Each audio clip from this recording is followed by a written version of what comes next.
Muy bien, vamos a ampliar la información que veíamos en la nota. Tenemos que hablar sobre la discriminación hacia las personas con discapacidad, cuáles son sus derechos y demandas. Estamos en compañía del señor Lenín Alipasaga Rodríguez. Él es especialista jurídico de la Dirección de Fiscalización y Sanciones del CONADIS y por supuesto le damos la bienvenida. ¿Qué tal? ¿Qué tal? Muy buenos días, ante todo por la invitación.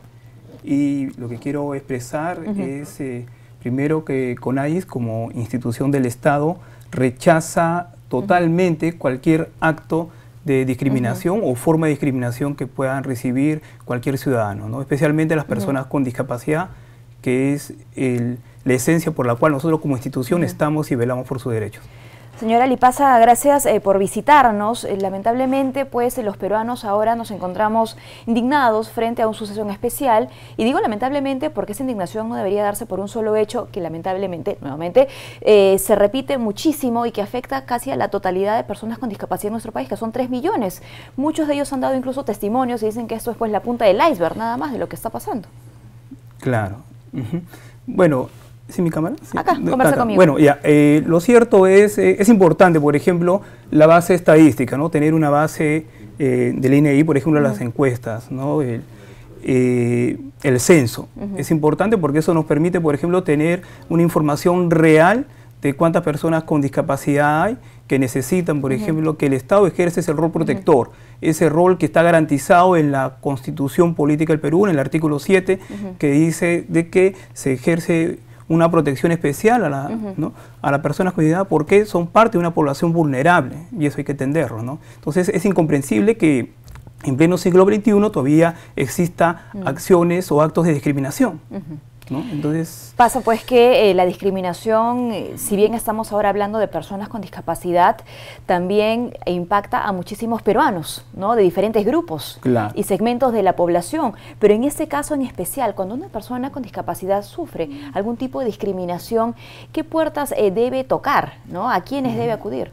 Claro, bueno, lo importante es primero partir de que la discriminación en nuestro país es un delito. Y como tal, el órgano competente es la Fiscalía, es el Ministerio Público y la Policía Nacional del Perú, que se encarga de la investigación, y en este caso la persona, el ciudadano que sienta que está siendo discriminado, atentando sus derechos, puede acudir a la Policía Nacional del Perú o puede ir al mismo Ministerio Público a asentar su denuncia. El Ministerio Público, como titular de la acción penal, es la que va a formalizar.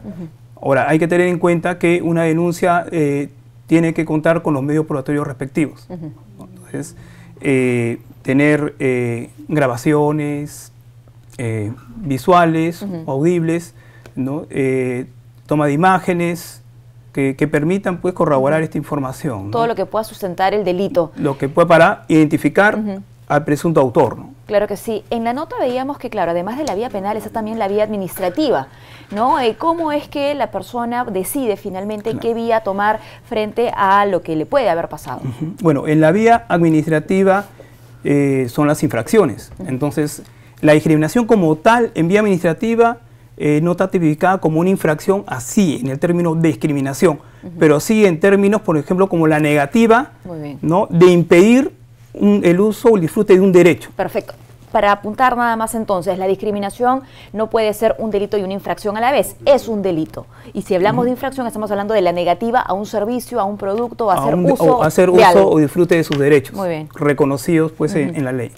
En ese sentido, por ejemplo, nosotros como CONADIS hay algunas figuras que encajan dentro de este concepto de discriminación, pero que no están como discriminación, como una infracción, pero sí cuando se dice el caso de la negativa, ¿no? a la permanencia o al acceso a la educación educativa para las personas con discapacidad. Entonces ahí nosotros podemos distinguir que tácitamente hay una discriminación porque se está negando a la persona a hacer uso de su derecho a la educación. Claro, en ese caso son ambos supuestos, tanto la infracción como el delito. Claro, sobre todo porque se está privando de un derecho. Entonces esto a nivel administrativo cae en una responsabilidad, ¿no? al servidor y a la entidad, ¿no? Ya sea privada o pública.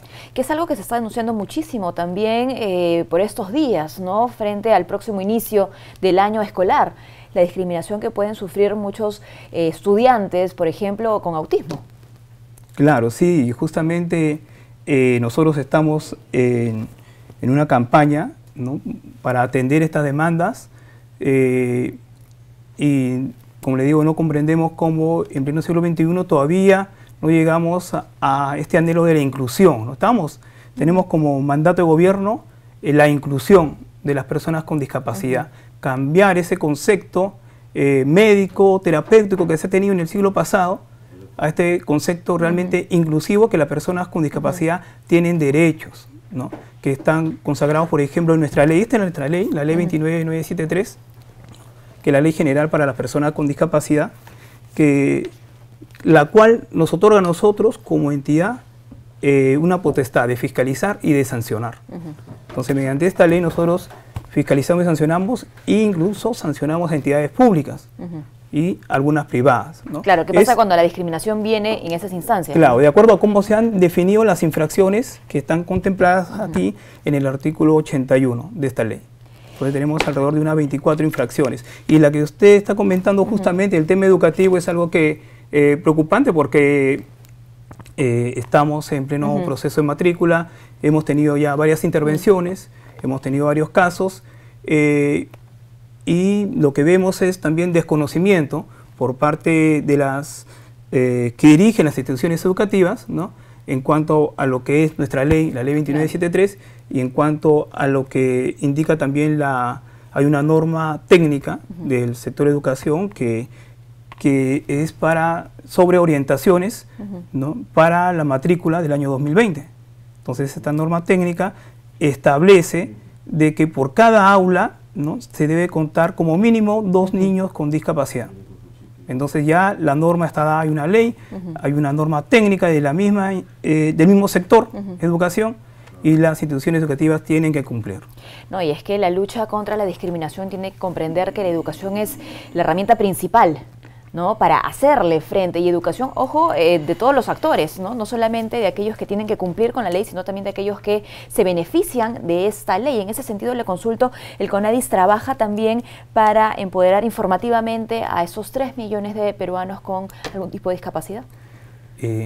Claro, nosotros trabajamos de manera articulada con otras instituciones del Estado, en este caso, por ejemplo, de los incidentes que están sucediendo con respecto a la matrícula, estamos en mesa de trabajo con la UGEL, ¿no?, de los sectores UGEL 2, UGEL 3, estamos también invitando a la Defensoría del Pueblo a sentarnos, porque la Defensoría del Pueblo también tiene una función muy especial, ¿no?, de defender el interés del ciudadano en la afectación de esos derechos, y a través de esas juntías tiene, por ejemplo, una juntía para discapacidad. Entonces, a través estamos coordinando una invitación con ellos para poder ver que las denuncias que ellos canalicen también nos puedan ¿no?, trasladar a nosotros y tener actuaciones conjuntas, ¿no?, que es lo que se quiere. El Estado tiene que articular sus acciones para proteger los derechos de una mejor manera, pues, claro que sí, y actuar en el tiempo indicado. Y así como hay sucesos vergonzosos como los de este restaurante en la Costa Verde y otros seguramente, porque son muchísimos los testimonios de personas con discapacidad que ahora han salido a revelar cuál es su día a día, también hay hechos que deberían convertirse, pues, en referente, ¿no?, como lo que ha sucedido en la playa de Ancón, como lo que ha sucedido en la playa Agua Dulce, para brindarle acceso a personas con discapacidad, ¿no? Y estamos hablando solo de 2 playas de las cientos de playas que tiene nuestro país. Claro. Bueno... ¿Cómo toman ustedes esas pequeñas iniciativas o iniciativas aisladas? Claro. Lo que sucede es que el Estado organiza de una determinada manera que a cada entidad le otorga una atribución, una función específica. Entonces, las instituciones que obtienen esas atribuciones no pueden ir más allá de lo que es su competencia o lo que está facultado por su ley y por su ROF, ¿no?, por su Reglamento de Organización y Funciones. Entonces, en el tema, por ejemplo, de lo que es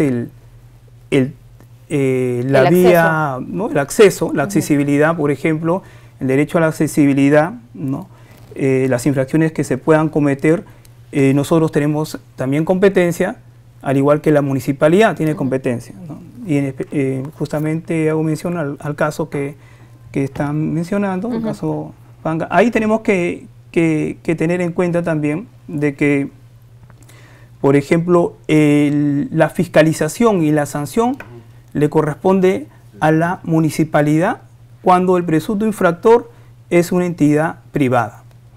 Cuando es una entidad pública, nosotros, por ejemplo, tenemos la competencia de sancionar. Muy bien, hay que hacer esa diferencia. Mencionaba yo lo de los casos aislados estos de las playas porque estamos en plena temporada de verano, ¿no es cierto? Y así como hay que visibilizar lo malo, también hay que visibilizar lo bueno y esas iniciativas que tienen algunas empresas e instituciones. Muchísimas gracias, señor Alipázaga, por visitarnos. Finalmente, ¿cómo pueden ponerse en contacto con CONADIS? ¿Cuáles son los canales de comunicación? Bueno, sí, nosotros tenemos una línea gratuita que es el 0800 00151. Ahí pues es una línea para las orientaciones y asesorías. En el caso de la vulneración del acceso a la educación, pueden llamar al anexo 145 y el teléfono es 630-5170, ¿no?